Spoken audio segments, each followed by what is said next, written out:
to Shareholder Primacy from Free Float Media, a podcast about activist investing, securities law, and all the ways the financial and legal worlds intersect and collide in real life.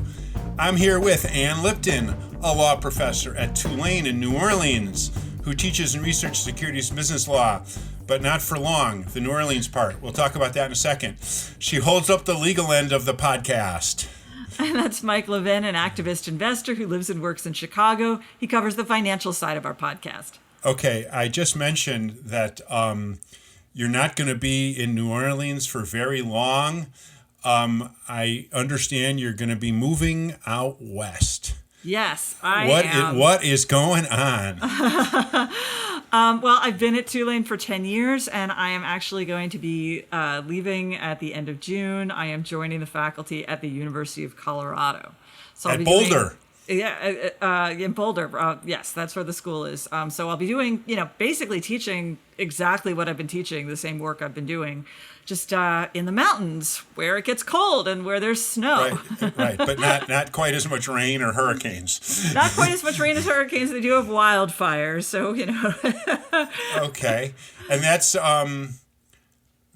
end of month. I think you're. Yeah, that's the end of. You're actually doing the move. I think I do the move at the end of it. Like we're recording, like basically about 2 weeks from the date of this recording. I head out and drive with my two cats. Drive out to Colorado and move into my new house. Cool. Well, we'll provide followers here contact info, but at the end when I read your contact info, I'll still read the Tulane one. Yeah, because you're there for another few weeks or something. Yep. All right. Cool. The other thing we should mention is the mailbag.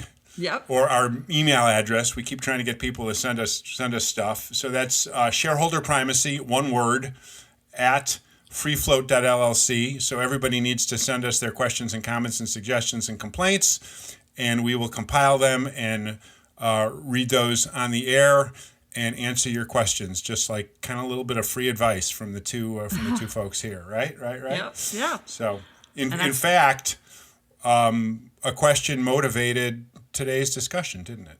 Yes, today's discussion is inspired by one of the emails that we received. Yes. So the question is, what are some examples of what we've seen that activists and companies kind of do to each other to try to make life hard, as I like to say? Kind of the devious, clever, and even, dare I say, evil ways that companies and activists try to thwart each other's kind of intents. And I know about you, but I love this crap. This is I just eat this up. This is so interesting. Yeah. So our emailer asked us for the most devious tactics or whatever. So I picked one, which is what was going on with how a closed-end fund opposed Saba Capital. And I guess, Mike, you're going to talk about the activist Impactive Capital who's on the verge of appointing several directors at WEX, W-E-X. Yes, correct. When we could talk about exactly who WEX is. It wasn't a ticker that I really follow very closely up until I saw what Lauren Taylor Wolfe at Impactive was up to. So let's dig into it. We have, particularly ingenious or creative takeover or activist. It's not necessarily takeover, but activist situations. Though in the closed-end fund world, it tends to be kind of takeover oriented. So you go first. What was your favorite in the recent past? Okay, yeah. About this. So go ahead. Right. So we got this. So we got, as I said, we got this email question about devious or clever tactics. And the fact is that you, Mike, would know more than me, because most of the activist tactics that the defenses against activists tend to have similar kinds of things. But there's one that stands out for me. It was used by a fund sponsored by Eaton Vance to defend against this Saba Capital attack that's Boaz Weinstein's hedge fund. And it turned out that this tactic that Eaton Vance used is actually a small part of a bigger story that leads all the way to the United States Supreme Court. Now I have to tell the entire thing. I can't just tell the you can't help yourself, can you? I can't help myself. So we have to start this whole conversation with closed-end funds. So Mike, obviously you know what a closed-end fund is, but I will not assume our listeners don't know. Correct. That's a very good move. I'll explain. A fund, in general, a vehicle that invests in a diversified portfolio of companies, like an index fund, it invests in companies in the index. And if mutual the fund. yeah, Right, exactly. yeah. Mutual funds, all kinds of things. And if that fund is available to the public, there are some that are private, like a hedge fund, but if there are some that are available to the public, then any investor can buy shares in the fund, and that way you get easy exposure to all of the companies in which the fund invests. And that's Right. how most retail investors invest. They buy shares in funds rather than companies because it's much more cost effective to do it that way. Now, most funds are open-end funds, which means when you trade, you buy from the fund directly. The fund gets your cash, and then it can use that cash to do things like enlarge the fund by buying more securities. And if you Right. sell, you sell your fund shares back to the fund. And in Right. And these that's called a redemption in my yeah, it's called a world. redemption. And in these funds, the price of the fund shares is about equal to the value of the securities it holds, maybe minus a little for fees. So if there are 100 shares in the fund, then each share is worth its pro rata portion of the securities held by the fund. And if the value of shares that are held in the fund goes up, the value of the fund share goes up. But then there are what's known as closed-end funds. These are funds that hold a basket of securities, but the shares trade on an exchange. The fund itself, their shares trade on an exchange. Investors don't redeem from the fund when they want to sell. They don't buy from the fund when they want to buy. They buy from other investors. They just sell like you would for stocks. to and from each other, Exactly. rather than from the fund manager. Exactly. And Right. that means that fund prices are driven by market demand, the balance of buy and sell orders. And now at this point, for our listeners, I'll just say closed-end funds are different from exchange-traded funds or ETFs, because ETFs also trade on an exchange. But with ETFs, there are large investors who trade directly with the fund, and they buy and sell shares directly from the fund itself. With closed-end funds, that's not how it You works. cannot do that, right? You It is can't not- do that. it's not Closed-end allowed, funds, right. they're only traded on the exchange, which means investors buying and selling from each other once they're established. Now, Mike, I'm going to ask you, do Yeah. you invest in closed-end funds? Alas, I don't really. Do you have a particular reason why not? Because I Yes, think that's a because- wise choice. Because a lot of what goes on with a closed-end fund is there's usually a significant discount. Yes, In exactly. So the fund trades at a certain price that tends to be a little or a lot greater than the value of the underlying assets, which is usually a basket of publicly traded stocks. Okay, and a lot of activism revolves around trying to squeeze that discount, trying to narrow that, trying to get back to like what an ETF is or what a mutual fund or whatever, where the fund that's the price is a truer reflection of the underlying assets. And there's a significant amount of kind of trading to try to understand these funds that I don't feel qualified to really kind of do. No, academics have studied this for quite some time, and they can't quite figure out what the mispricing is about. Right. But yeah, were you gonna? No, that was mostly it. I have a hard enough time, investing long in the equities that I wanna try to do activism on. so that's why I don't invest in closed-end funds, and I don't short stocks. Yeah. Either, Well, so. okay. I did not know you did short stocks. So No, yeah, not open really. it. Yeah. Open-end funds, the price of the fund, and that includes ETFs, basically investors trading with the fund tends to keep the price of the fund shares very similar to the price of the underlying securities. But Right. with closed-end funds, they get out of whack. For whatever reason, they tend to get out of whack. And actually, they tend to get out of whack so that the price of the fund is worth less than the underlying securities in many cases. Right. About 80% of the time, actually. So in other words, the market treats the value of the fund as somehow less than the value of the securities it holds. And that means that for some activists, the goal is to make money by buying shares of you can see what the thesis is. You buy shares of the fund that are underpriced. You get the fund to sell its holdings for their true value Liquidate and then or distribute something, and right. liquidate and then distribute that cash to shareholders or buy back the shares from shareholders. So and that's exactly what Saba Capital does. That This brings is a us to whole- Boaz Boaz Weinstein, Weinstein. who's the This is most his whole famous strategy. practitioner. There's others. There's a friend of mine by the name of Phil Goldstein at Bulldog, Oh. and some others who really specialize in this. And Yeah. the other reason I do is the understanding of kind of how the governance works at these, because governance does not work exactly the same as governance at like regularly publicly traded operating companies. No, and And yeah, so, exactly. so there's others who do it, but Boaz Weinstein at Saba is clearly the most famous and probably one of the best practitioners of trying to close that discount. Yeah, exactly. So that's the whole strategy. It's buy shares in these funds, take control, and then make the fund prices come more and make money because the fund prices bring them up through selling or buying back or whatever it is, back to what they should be based on the securities that they hold. So the funds, though, they fight back, and they fight back with a lot of your typical takeover defenses. They have poison pills, which means, if anyone gets more than X% of the shares, then all the other shareholders get an option to buy new shares at a discount, while the activist doesn't get any option. Right, so the so activist dilutes out the activists seriously. Exactly. Right. And then they've also, several of them have adopted what are known as control share acquisition bylaws. So that's a kind of bylaw that says if anyone gets a stake in the company higher than a certain percentage, they can't vote those extra shares. So you can buy 15% of the shares and you can get the economic value of 15% of the shares, but maybe you aren't allowed to vote more than 10%, that kind of Right. thing. So it here's sets where- up like this little class of non-voting shares, kind of. Exactly. And so, Yeah. and that becomes very important later because here's where we get to the particular tactic that I thought was pretty clever in an evil genius way. So, most investors, as I'm sure you know, who buy shares of closed-end funds, not for activist reasons, but just as investors, are retail.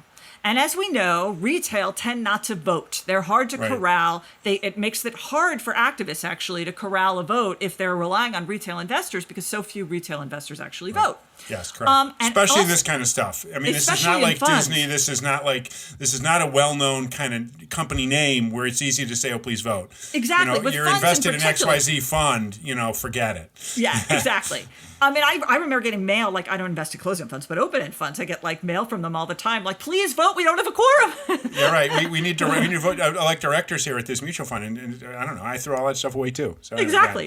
yeah. And I know what I'm doing. So anyway, and also, Mike, as you know, we've talked about this, most directors are elected on a plurality vote, meaning Right. whoever director gets the most vote wins, even if it's not a majority. So if 40% of the shareholders vote for a director, if no other director got more than 40%, that director wins the seat, even though it's not a majority. Right. So one fund, Eaton Vance, was under attack by Or a Saba. fund. I have to interrupt for a second. Yeah. The fund is not Eaton Vance. Eaton Vance is the Right. fund manager. The fund manager. Well, it's one So of they yeah, actually, have- yeah. They have a number of funds, including some closed-end funds, and it's basically having a publicly traded kind of subsidiary of Eaton Vance. Yes, exactly. That's the Well, fund, except it's okay. not really owned by Eaton Vance. It's Right, owned by correct. its It's owned by investors. right, correct, right. So, but it was an Eaton Vance fund, and they passed a bylaw that changed the standard from plurality voting to majority voting. Directors could only be seated if they won a majority of the votes. Excellent! But- Wow! No, that's no, it's great news, isn't it? No, it is not. Oh, okay, sorry. You're gonna freak. I'm sure I The will. majority standard only applied for contested elections.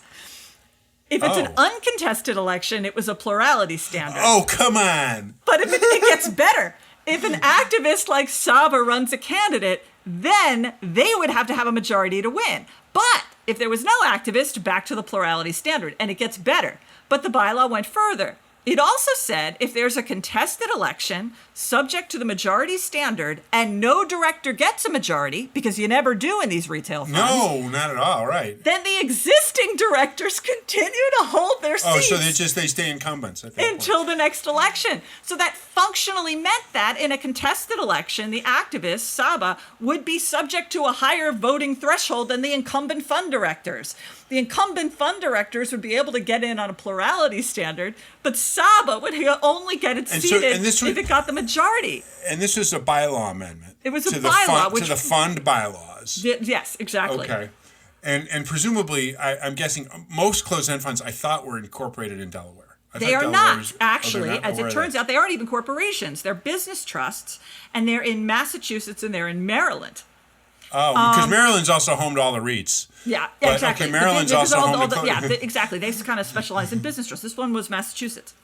Okay. So, but you're right to ask that question because my first question would be, is that okay in Delaware? And my strong suspicion is not, but it wasn't in Delaware. It was in Massachusetts. So this was one of the more unusual and really devious tactics that I've ever seen. That sounds evil, man. That sounds horrible. Okay. Yeah, exactly. And Boaz Weinstein or Saba went to go elect directors and found this bylaw in place. Right, and had a cause of action to sue Eaton Vance and Doe. They did sue in Maryland. It was Massachusetts. Sorry. And actually lost.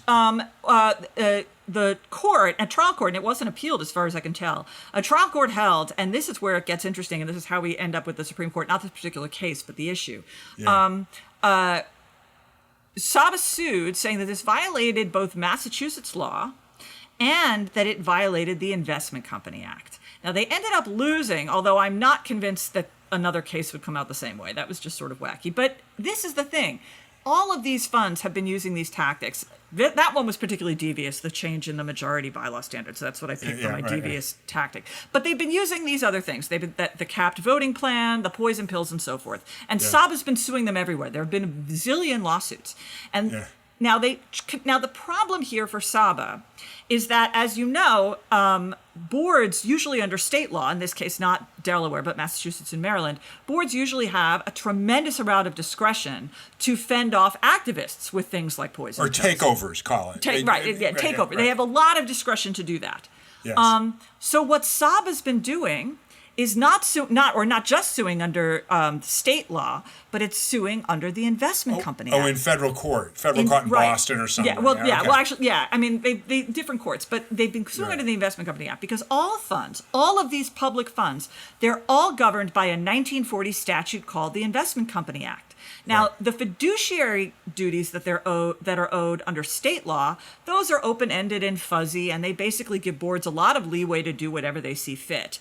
But the Investment Company Act is much more prescriptive, and it has a lot of really specific rules about what fund boards can and can't do. Now, I actually don't think these rules were intended to be about activism, because activism as we know it today, it didn't exist in 1940.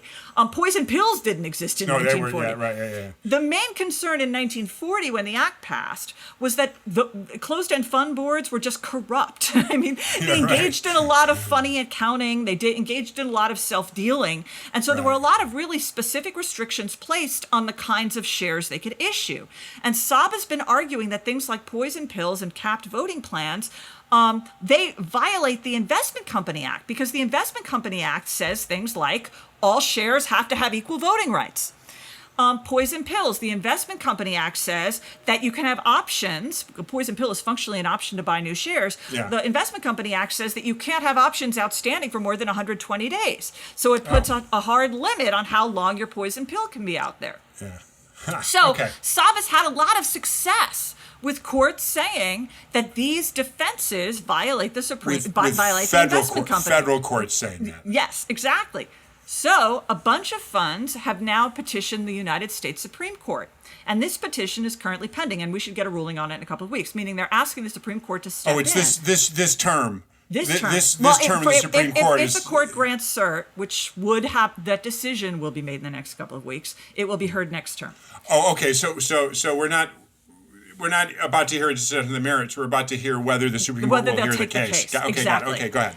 And the argument that the funds are making is private investors like Saba are not allowed to sue under the Investment Company Act. The statutory prohibition is there, but Saba's not allowed to enforce it. Maybe the SEC could, but not Saba. Oh. So Boaz has got to go to the SEC and say, look at this, and hope and pray for mercy, and throw himself at the mercy of Paul Atkins and sort of say... And that seems very unlikely, because here's what the development was that makes it even particularly interesting. So here's the thing. The Supreme Court, they're like specialists in constitutional law, and they know con law issues. They do not know business law issues. They don't know securities issues, which you can tell every time you read an opinion that's written by the Supreme Court on business law and securities law. Right. So they did what... it's got to be fun, man. It's so aggravating, I can't begin to tell you. But they did what they often do when they get a specialty petition like this. They did something they called for the views of the Solicitor General, CVSG. It means the Supreme Court said, we really can't tell whether this is something that we should hear, whether it's important. So we are asking the Solicitor General of the United States to file a brief and tell us, should we take this case? And at the end of May, just recently, the Solicitor General did file that brief. And the Solicitor General said, you should take the case and the funds are right. Saba is not allowed to sue under the Investment Company Act. Now, the mere fact that the Solicitor General said you should take the case doesn't mean the Supreme Court will. Sometimes they reject it. Right. But it certainly puts a thumb on the scales in favor of hearing it. So again, in the next, I would expect in the next couple of weeks, the Supreme Court will decide whether to hear this case. And if they do decide to hear it, they'll be doing so with the Solicitor General weighing in on the fund saying side. we think the funds are right. Saying that Saba can't should bring the prevail case. here. And obviously this is a really big deal, like in many ways, but also because I think it would really, Saba's been filing a lot of these suits and having success, so it would really put a dent in some of their tactics. Their right efforts to try to take these over. Yeah. Wow. So clearly, the Solicitor General isn't some 23-year-old at the White House. That this guy. No, is, it's an experienced attorney. Finally, they appointed someone who probably knows a little bit about what they're doing, though they may have an opinion or two. No. All right, so we'll know more, and probably we probably talk about it, but we won't actually talk about a result for a long time. If they grant cert, it will be interesting, and obviously the Investment Company Institute, which is the trade association for mutual funds, they've weighed in. They're against Saba. They defend closed-end funds. A lot of academics hate them. They think that they're just a waste. That this discount that they trade at is just hurts awful, investors. right? And it kind of is, right? Yeah. Weinstein's got a good point. Yeah. And a lot of academics would very much agree that this is entirely that the reason for the fund trading is agency costs. This really is a poor vehicle. Yes. And there are some situations where they make more sense. Like there's closed-end funds now that are holding private company shares that you can't get any other way. That's fine. That's okay. But that's a little different. Right. Where on the private company shares, there's no market valuation, so you got to. Well, yeah, that's a whole special thing of the speculation, right. And but when they're holding public company shares and it's obvious that the valuation is out of whack, this is not, they should be targets. Right. Okay. Cool. All right. Well, that's one kind of from, we'll call it the company or issuer perspective about what they do to make life hard for an activist like Saba Capital. We can talk about how it works the other way, too, shall we? Okay. All right, let's do that after a break, and we'll come back and address how an activist can make life hard for a company here at Shareholder Primacy. Shareholder Primacy is brought to you by FreeFlowAnalytics.com, the only free database of corporate directors, their influence, and their performance. If you own a stock or retirement plan, go to FreeFlowAnalytics.com and look up which of your elected directors are performing well and which aren't. Use your vote in the alternative democracy and get your data at FreeFlowAnalytics.com. Now, back to the show. Welcome back to Shareholder Primacy. I'm Ann Lipton here with Mike Levin. We've been talking about the interesting things activists and companies do to make life hard for each other. And we apparently just saw a very interesting example of this with activist Impactive Capital and its portfolio company, WEX. So tell me, who is Impactive and what is going on? Okay, Impactive is a newer, since 2018, activist fund based in New York. Lauren Taylor Wolfe is the principal. She grew up or cut her teeth at Blue Harbor under some really good activists. Anyway, so they've got about $2 billion AUM. Not quite as well known as some other activists, though. Again, quite well regarded and effective and successful. And they've only had one proxy contest ever since then. It was at Envestnet, which was another sort of like an investor communications company. That was a couple years ago, and they settled it. So, they haven't really gotten involved in any kind of significant, knockdown, drag-out proxy contests. So that's Impactive, and they're really good. And they had this investment in this company called WEX. And WEX is both the ticker and also the name of the company. Okay. I don't know if you've ever heard of it. But, I have not heard of it. Oh, you have not. You've probably gone if you've driven cross country, which you're about to do. Which I'm about to do. They're like in charge of fleet management credit cards. It's this little known kind of business, but if you run a trucking fleet and you want to make sure all your drivers have a proper kind of debit card or credit card for paying for gas and repairs, Okay. WEX takes care of all that, all the accounting, everything. So they got a fleet management payments kind of system. It's really a classic B2B payments processor. Okay. And they specialize in trucking firms and fleets. They have another business for benefits processing, and they have a third that's like just general kind of business payment processing. It's again a little under the radar, kind of just a little like Impactive, not quite as well known, but it's still big. It's like a $4 billion market cap. It's like nice. I mean, it's not small. Okay. And but nonetheless, its shares have kind of just basically gone sideways for years, down like 30% in the past year. So you've got a group of shareholders that are at least a little disappointed and maybe kind of aggravated. So an Impactive, makes this investment. They kind of study it and made their first investment at least like 3 or 4 years ago. I think at least 2021 was when they first started doing that. And now, according to disclosures, and they own like 7% of the company, which is a decent stake. Yeah. That's several $100 million worth of investment that Impactive has kind of directed there. So there's a little just more of the history. They first disclosed any kind of activist stuff, though. They're kind of well known to be an. I mean, if Impactive's in your stock, you got to know that something's going to happen eventually. So they filed a Form 13D in like 2.5 years ago, late 2022. So they've had dialogue with WEX ever since then.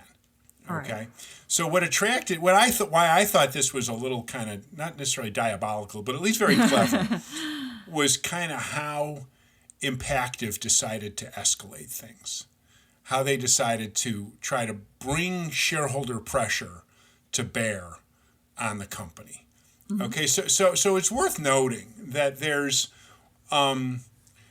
most investors, most shareholders that aren't really well steeped in the whole activism world kind of think of activism, we've talked about this before, sort of in two extremes. That there's a lot of shareholders that just want to write an angry letter to the CEO or the board, and we're going to make it public, and we're going to send a news, and we're going to tell everybody what we think. Mm-hmm. Okay? And the other extreme is somebody thinks that an activist project, activist situation needs to immediately go to like a proxy contest for control of the board. That we're going to, recruit a whole bunch of directors and just run contests. And there's a whole lot of middle ground between those two extremes. Okay. Okay. No activists other than maybe once or twice some of the biggies like, Carl Icahn or Nelson Peltz has ever written a letter and had the company say, oh, wow, that guy's right. Or we're going to do exactly what he says. Okay. But on the other hand, no activist has ever really impressed other shareholders in a company by immediately proceeding to a proxy contest. Right. So you try to negotiate just sort of first, launching one kind of in secret. You try to make your case. Yes, exactly. You want to do stuff in the middle.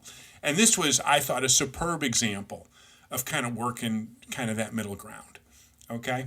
So Impactive, evidently, after a couple of years of discussions that just, evidently weren't very satisfactory, at least to Impactive. But again, we won't know. There's none of that's public.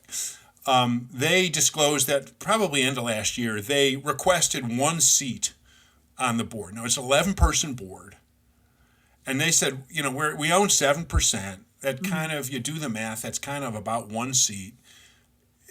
We're just going to be one person. And then let's kind of just, and we'll be fine. We'll sign a standstill. We'll kind of agree to, whatever compromise you want. And WEX evidently said, no way, forget it. It's not clear the extent to which WEX even kind of interacted with them on it. And, maybe considered or interviewed a candidate, or it wasn't even clear. Okay, so basically that didn't happen. So then Impactive decided to really get a little more creative. First, they sent that letter, okay, but it wasn't like this angry, detailed 20-page letter to the CEO saying everything that was on their mind. Okay, they waited until like early May, so like a month ago, to write this letter, and they sent it as a news release. They filed it as a 13D because they have to. Okay, And they, in like two very concise pages with like a chart. And the chart was like really bad share price performance compared to the main competitor. So WEX, it's worth saying, WEX basically has a duopoly on this fleet. It's a very profitable duopoly on the fleet management payments business with this other company. And it's really underperformed this other company's share price. And so they put a chart in there that said, see, your only competitor, and right, and this is how you're doing, right? But the letter was not like this, grievous bill of particulars, but it was a little irate. But it said, we're voting against these three directors. It was just telling other shareholders, here's what we are doing. Right. We're a longtime shareholder. We've done our homework. You see the share price performance. We're voting against the CEO chair, the lead independent director, and this one other very long tenured director. It said, hey, we've tried to cooperate, long-term investment. We've had conversations. We wanted one seat. They said, pound sand. Okay, fine. 2 weeks later, Lauren Taylor Wolfe takes the stage at the Sohn Investor. Are you familiar with the Sohn Conference? Yeah. The Sohn Conference is the biggest conference around. So there's plenty of people listening here who know this, but there's probably others who don't. Sohn is this annual, and there's spin-offs now. There's one in Asia, there's one in Europe, but it's basically this huge charitable effort. It benefits the memory of a stock analyst years ago who died of some horrible disease. All sorts of portfolio managers come up and talk about an idea. Say, this is our current thing. It doesn't have to be an active. It's not really often an activist idea, but it's hundreds of people attend. Thousands of people watch it, really follow it. Mm-hmm. So Lauren goes to Sohn, goes to the main Sohn conference, and talked for like 8 minutes using 4 PowerPoint slides about the deal, and got to a ton of portfolio managers. Okay, wow. CNBC then broadcast because they interview everybody at Sohn. Yeah. It's a big deal. I mean, it's not quite the Berkshire annual meeting, but it's kind of that kind of magnitude. Mm-hmm. So the next day is the WEX AGM, and it's probably a little late, but they could have influenced some votes. But by that time, she had managed to reduce the voting support for those 3 targeted directors from like well over 95, close to 99% the year before, to somewhere in 2/3. So it took like 30 or 35 percentage points of support away from each of those directors. And her presentation was the day before? Yes. Wow. I mean, that's just turning on a dime. So there's a chance that there's some portfolio managers that said, I wasn't following this. Because, you can vote the morning of the AGM, and you can vote electronically. Mm-hmm. Okay. So there's a chance she kind of moved some votes because of the publicity, because how well she put it. And again, it wasn't a 30, 40, 50-page deck where you kind of had a debate. It was, here's share price performance, and here's how we plan to vote. Mm-hmm. Okay. Importantly, the proxy advisors had come out in support of all the directors, 2, 3 weeks, 4 weeks before. But again, this wasn't like a contested election. It wasn't like she was soliciting in opposition. She just merely said, this is how we're voting. You make your own decision. And, it's clear what they kind of wanted. She then did one other thing, okay? Like a week ago. So that meeting was maybe 3 weeks ago. So like a little more than a week or so ago, she wrote one more letter. So this is after the meeting. And she said, we see the voting result. And I'm going to read you from the letter. Barring a significant reversal of the company's underperformance or approach to engagement in the coming months, they're going to nominate at least 4 candidates at the 2026 AGM. So they basically said... She showed her power. Yes. And then now she's saying, and now it's for real. Yes. Now shit's going to get real. Okay. So here's, and again, they didn't write a really angry letter just to the CEO. Right. They didn't start the proxy contest and spend hundreds of thousands of dollars, right away. They just said, here's what we want. It's a very thought out, but, kind of targeted kind of set of communications and so forth. Okay. They didn't there's others we've seen that have solicited votes in opposition. She didn't hire a solicitor to do that, just to oppose these three. Okay, it wasn't even like a vote no, like, hey, we think others should vote no and let's file an exempt. She just said, this is what we're going to do, and this is the kind of support. Okay, so now WEX, I think WEX is kind of stuck. They could have settled this. They could have put her or one of her people on that board 6 months ago, gotten a comprehensive standstill, and just, now they're looking at needing to settle for a significant number of seats, and that's my guess. Or a proxy contest is going to start, and it's not that far away. The nomination window opens like in January. Are they a Delaware company? Yeah.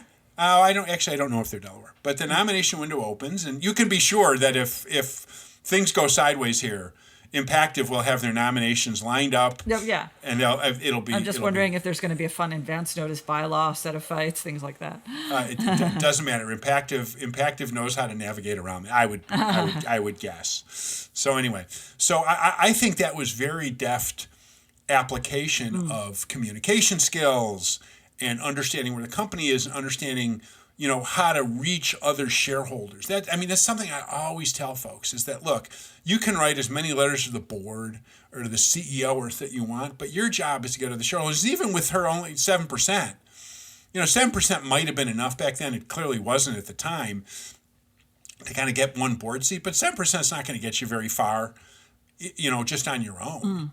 Okay? But 7% is very credible with, look, a third or more of the shares that turned against 3 directors. Right. And that's without really putting any kind of effort into it. So that was kind of my vote for this week's diabolical use of really clever tactics to try to make life hard for a company. How's wow. that? Okay.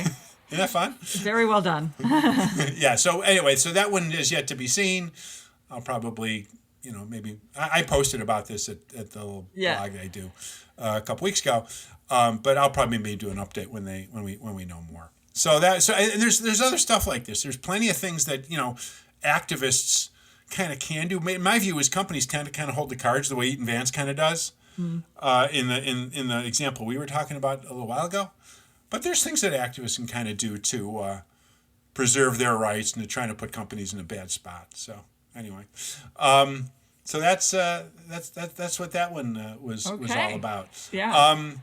So there's probably more of these that we can talk about. So if others, how about this? We have our email address. That of course, just to remind everybody, shareholder primacy, one word, at freefloat.llc. Let us know your examples or your questions about really interesting situations where companies and activists have tried to do strange things to each other, and then we can maybe talk about those on the air too. All right? Okay. Yeah. All right, cool. I think we need to wrap up. How's that sound? Sounds good. All right, it's been terrific talking to you. Next time we talk might be from Colorado. We have to talk about the schedule. But we'll have to see. I know the next few weeks are going to be a little crazy for you. They're going to be crazy for me. I got some activist stuff I got to kind of wrap up. So we'll sort of see when we can get together again. All right. Okay. This is Shareholder Primacy, hosted by Ann Lipton and me, Mike Levin. I'm an independent activist investor and advisor to investors about their activist situations. And for at least a couple more weeks is the Michael M. Fleischman Professor in Business Law and Entrepreneurship at Tulane Law School and an affiliate of Tulane's Murphy Institute. We will find her new title when she moves. You can find me at Mike at theactivistinvestor.com, and you can find Ann for now, and this is legit, at law.tulane.edu, and get in touch that way. Our podcast is produced and distributed by Free Float Media. Thanks for listening, and we'll talk again soon.